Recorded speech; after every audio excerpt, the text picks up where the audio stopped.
Hello everyone, welcome back to Budget Mum's Soph. Today I'm going to do a Q&A. I asked on Instagram for some questions and you guys delivered, so I've got some questions. I'm going to answer them. That's what Q&A is. I don't know what I'm saying. Okay, let's go. Let's stop rambling and let's go. So the first question is, does Albie start school soon and how do you feel about it? He does. Albie is my 4-year-old and he starts school in September. I definitely was really worried, if I'm honest. However, in the last few weeks, I feel a lot less worried and that he's definitely ready for it.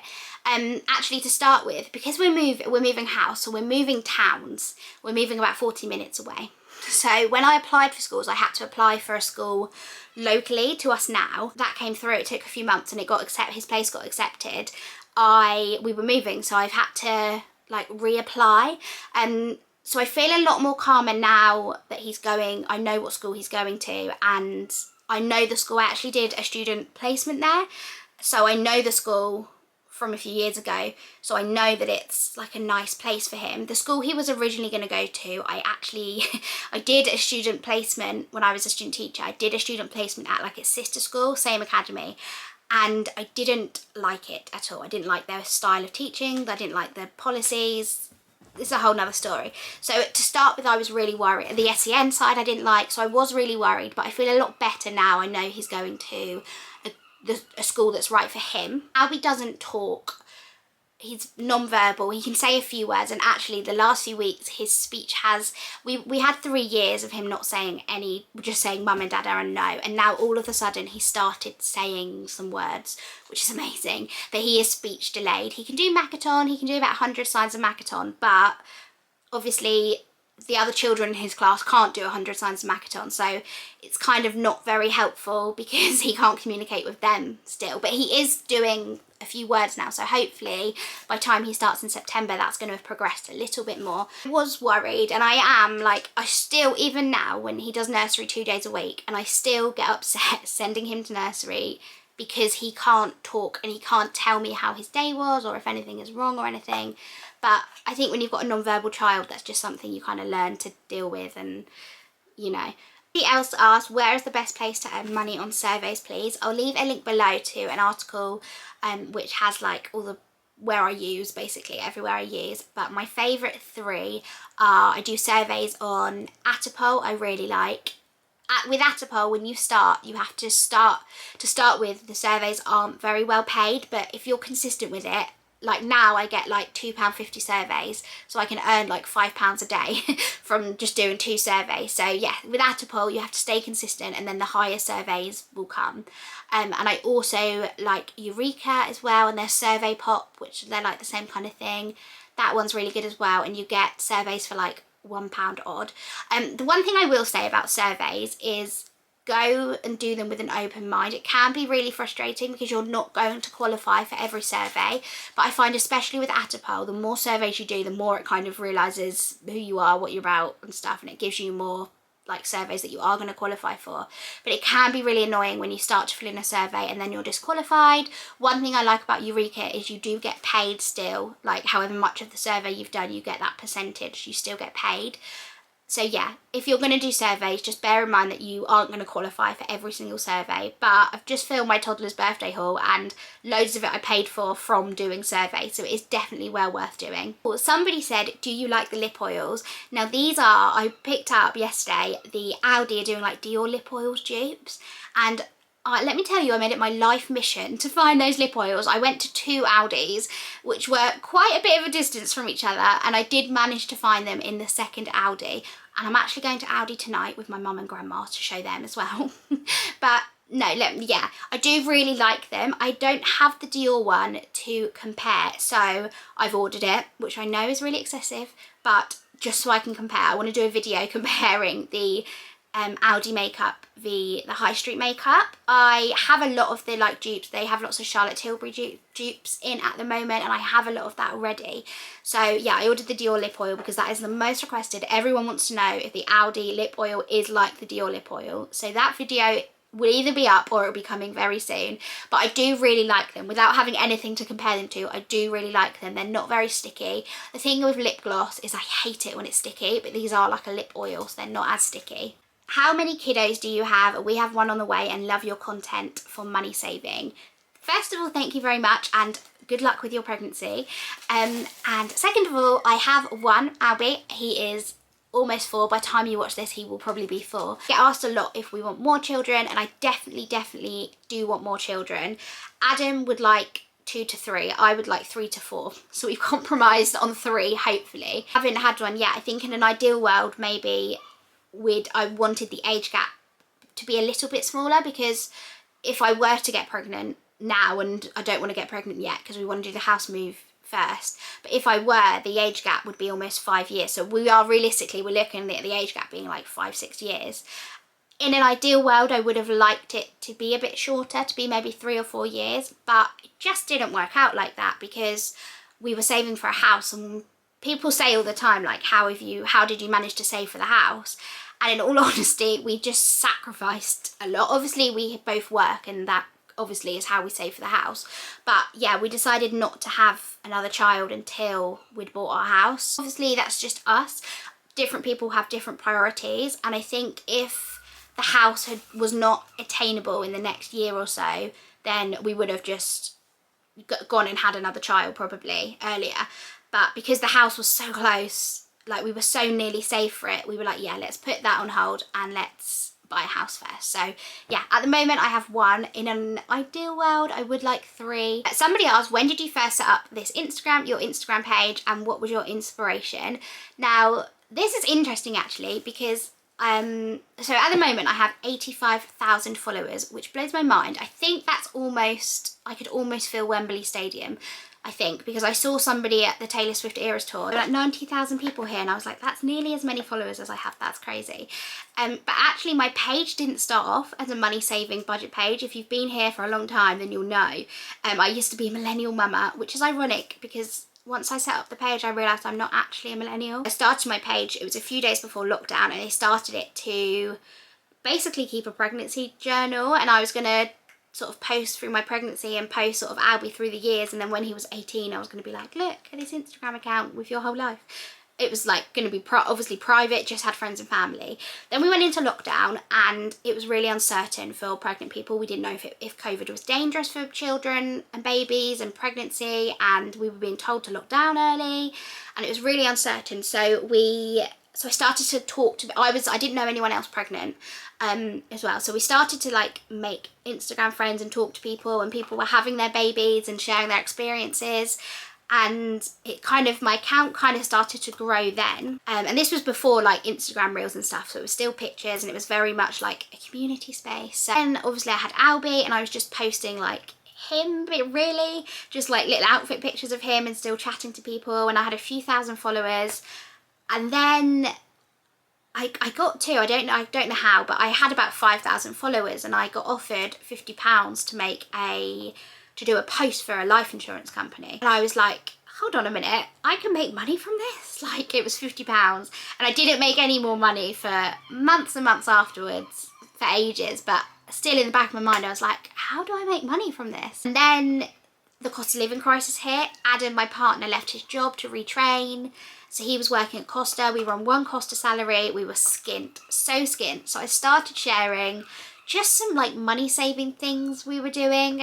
We'd been to some boot fairs, and I'd been reselling from charity shops. So I started sharing that, and it kind of started to gain a bit of traction. And I didn't want my page to be about Albie anymore, because he's his own person, you know, he was becoming a toddler and he wasn't like this little potato baby anymore. And I didn't want to share as much as him. So I just kind of started the budgeting thing and rolling with it, and the page was still very much like family life with a bit of budgeting. And then in 2023 in January I decided, I was like, no, right, I want to make a go of this, I want to do this, I'm gonna do budgeting. I love budgeting. That's like my whole life was going to charity shops and boot fairs, so why not just document that? So yeah, I started then, and I changed my name to Budget Mum Soph, and yeah, it kind of blew up from there. So the intention was never, I'm going to make a budgeting account. It kind of happened very naturally and kind of organically as my interests changed as we had to budget. I was sharing that, and I've always loved charity shops and things anyway. But yeah, so it kind of happened really naturally that I kind of became a budgeting page, but that was never the intention ever. It was literally, I'm going to post pictures of Albie till he's 18 and for family and friends and give this to him when he's 18. And now I don't even show Albie's face. So like how things change. I've had a few questions about PCOS, because I mentioned that I have PCOS and I've had some questions about it. So somebody said, how do you deal with PCOS, fellow PCOS sufferer here? And in all honesty, I don't deal with it. I'm quite new to finding out what it was, and actually it's definitely got worse since having children. I didn't know. I've always had irregular periods my entire life, and I never knew what it was as such. And it wasn't until I was pregnant with Albie and I had some internal scans, and yeah, they mentioned it then. Everything kind of made sense that, oh yeah, I do have PCOS, I do have irregular periods. Yeah. And then obviously I had Albie and I breastfed, so I didn't have a period for ages. So actually, I've only really been having periods again for a year and a half, really. Did I get them when he was 2 years maybe? Which, when you have PCOS, 2 years, I know that sounds like a long time, but obviously my periods are irregular, so I don't have a period every single month. So yeah, so I don't deal with, in all honesty, I don't know, like I don't have an answer. Track my ovulation, which helps me. I'm very in tune with my body, so I'll track my ovulation. So I know now from tracking it, not because we're trying for a baby, obviously we're not, because I've just explained why, but I track my ovulation so I know when my period's going to come. I know that after I ovulate, my period's going to come between 11 days to 14 days roughly. So by tracking my ovulation, that helps me know when my period is going to come, because obviously I can't predict it normally. So that's one thing that definitely helps me be able to track my period and things, especially, you know, like we're going on holiday and I don't know if I'm going to have a period or anything, so that really helps. But in terms of the pain and things, I don't know. I don't know. I really struggle with it. Somebody else asked, best tip for somebody going on mat leave. Oh, I could talk for hours about how mat leave pay is just ridiculous and it's not enough, and I don't know how they expect us to live on it. But anyway, I won't go into that ramble. What I will say is, if you do have any savings beforehand, brilliant. I would go back and tell myself that you don't need to buy as much for the baby. Save that money for when you need to live on it. And also, as they get older, you know, like all of a sudden you've got a 6-month-old baby that needs weaning and needs plates and things, and you don't have any money. So yeah, I definitely tell myself to not spend as much money before they're here and to save it to live on. Another thing I did is I side hustled throughout my maternity leave. I did surveys and things. I also sold online. I sold like embroidered cardigans that I hand embroidered. I bought things from charity shops and boot fairs and then resold it onto Vinted, literally. And as I said earlier, but Adam was on one cost to salary, so we were really skint. So anything I could do to kind of contribute to the bills, I would.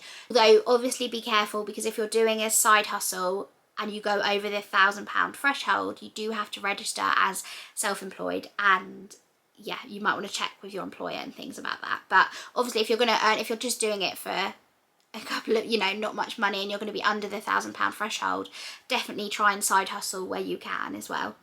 Oh, and just enjoy mat leave. Mat leave, well, I never actually officially went back off mat leave, but mat leave was the best time of my life. Just, oh, I loved it. Just enjoying Albie and spending every day with him. Just enjoy it. Like, I wish I could tell myself not to stress as much about money as I did, but I did. You do, it's natural, isn't it? But yeah, just enjoy it. Go to baby groups, there's loads of free ones. Just, yeah, take it all in and enjoy it, and good luck as well. Somebody else asked, what do you and your husband work as? So Adam is my fiance. Adam's degree is in sports journalism, and he was a sports journalist, but for, you know, there wasn't much progression and his pay would kind of not really change much because there was no progression. So he decided to retrain as an accountant. So Adam qualified as an accountant and he got like an assistant accountant job for a little bit. And now he works in insolvency, which is like accounting. It's basically when companies go bust, Adam helps sort that out, is the best way I can describe it. So yeah, and he's got his exams and things to do in that as well. So that's his job. He's just actually had a promotion, which is amazing. So hopefully he'll kind of go up the ladder there, and he absolutely loves it. It's definitely like not much of a job for him because he loves it so much. I actually work on social media. Budget Mum Soph is my job, and I also do freelance bits as well. So I help small businesses and influencers with their social media and managing that as well. But my profession is, my degree is in teaching. I was a primary teacher. That's what my degree's in. But yeah, I'm not doing that anymore. I'm doing social media. Somebody asked, my husband wants to retrain and leave his job. Any advice? Yeah, so obviously we did this and Adam did this, and at the time it was really scary because he was taking a pay cut, and obviously he was working at Costa, so whilst he was at college, so we really took a pay cut, and I was on mat leave, and it was really scary, and I cried and cried. Don't get me wrong, I encouraged it all the way and I wanted him to do it, but I cried and cried because we were so skint. But we were skint anyway because his job wasn't very well paid and there was no progression, so we were skint anyway. But obviously taking that extra few grand pay cut was really hard, and we both really stressed, but it was the best. And I knew at the time, and I remember saying to Adam, I know it's hard now and I know you feel bad now because you're not earning as much, but I promise you it will get better. And we knew that he would be earning more eventually. So that year was really, really hard. So I'd prepare, you know, if your partner wants to leave jobs and is taking a pay cut to retrain, definitely prepare. If you have any savings behind you, that's going to be really helpful. Again, side hustles, if there's any side hustles you can do. I mean, I'd sit down and work out your outgoings and what is the lowest amount you need to live on. This is what we did. So we knew, I can't remember how much it was. It was a lot less than we need now, but I think it was like 1,600 or something. 1,700 is what we needed. Like, that would cover our bills. That was what we needed. So we knew that we had to earn that in a month and we would be fine. We obviously went without life's luxuries as such. Like, we had no disposable income, but as long as we earned that, we could pay our bills and it would be fine. But I'd say go for it. Like, yes, it's a year or however long out of your life that you're going to have to make cuts and kind of live on a budget. But in the long run, it is so worth it. Adam's on more money now than he ever would have been when he was a sports journalist. So it is really worth it. Just, yeah, bear in mind that for however long, a year or whatever, it is going to be really tough. But I promise it's so worth it. And we're just tired. But yeah, basically, retrain, do it. Just prepare that it is going to be a tough year or so. Somebody asked, are you going to write a book? And I actually get this question a lot. And I did get offered the chance to write a book, but I didn't go through with it. It wasn't the right time. And also, I have major imposter syndrome. I just don't think anyone would buy it if I wrote a book. Like, oh, I'd love to. And since a child, I've always wanted to write a book. I don't know. I don't know. In my head, I'm like, no one would buy it and it would be a fail and it would be ridiculous. So maybe one day, but right now, I do not have enough confidence in myself to write a book. But I would really like to one day. And that is everything. And I hope you enjoyed. And I will see you very soon with another budget mum, budget life, family video. Goodbye everyone.